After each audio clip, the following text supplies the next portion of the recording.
ఇప్పుడు no cost cough syrup తో 60 రూపాయల విలువ గల ఇన్హేలర్ పూర్తిగా ఉచితం. దెబ్బకి దగ్గు జలుబు మాయం. కాంగ్రెస్ పార్టీ ఉచ్చులో పడి కవిత బీఆర్ఎస్ సీనియర్ నేతలపై బాధ్యతారహితంగా మాట్లాడారని బీఆర్ఎస్ ఎమ్మెల్యే పల్లా రాజేశ్వరరెడ్డి విమర్శించారు. అయితే బీఆర్ఎస్ అంతర్గత విషయాల్లో తమకంటే ఏంటి సంబంధం అని PCC chief Mahesh Goud counter ఇచ్చారు. కవిత సస్పెన్షన్పై స్పందించిన బీజేపీ ఎంపీ లక్ష్మణ్ కాళేశ్వరం 3 పిల్లర్లు కూలినట్టే బీఆర్ఎస్ 3 ముక్కలైందని సెటైర్లు వేశారు.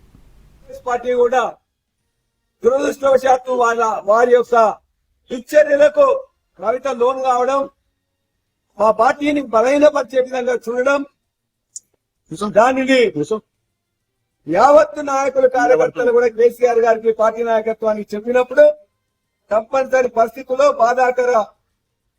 బాధాకరంగానే ఈ నిర్ణయం తీసుకున్నారు. ఎందుకు సస్పెండ్ చేశారు? ఈ 6 మాసాలు జరిగినటువంటి వ్యవహారం అంతా కూడా బీఆర్ఎస్ పార్టీకి సంబంధించినటువంటి ప్రైవేట్ వ్యవహారం. అది దాంట్లో కాంగ్రెస్ పార్టీకి సంబంధం లేదు. కాంగ్రెస్ పార్టీ దాని గురించి కమెంట్ చేయాలి. ఎవరున్నారు అనేది ఎన్నో ఊహాగానాలు వస్తాయి. కాంగ్రెస్ పార్టీకి కానీ మా ముఖ్యమంత్రికి కానీ మాకు కానీ ఎవరిని వెంటకి వేసుకురావాల్సిన అవసరం లేదు. అవినీతిలో కూరుకుపోయి ఉన్నారు. ఏ అవినీతి పరుడితో మాకు సంబంధం అవసరం లేదు. ఎవరిని కూడా వెంట వేసుకురావాల్సిన అవసరం లేదు. ఎవరిని మద్దతు ఇచ్చే అవసరం లేదు. కాళేశ్వరం కూలితే నిన్న బీఆర్ఎస్ కూలింది, మొన్న కాళేశ్వరం కూలింది, నిన్న బీఆర్ఎస్ కూలింది.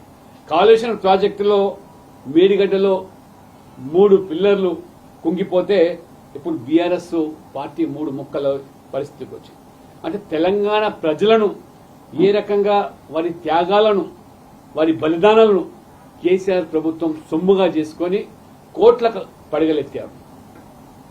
కవిత గారు వీరు అవినీతి జరిగిందని చెప్పడమే కాకుండా ఏ రకంగా అవినీతికి ఆనకొండాలని చెప్పి వాళ్ళిద్దరిని కూడా హరీష్ రావు గారిని సంతోష్ రావు గారిని వారు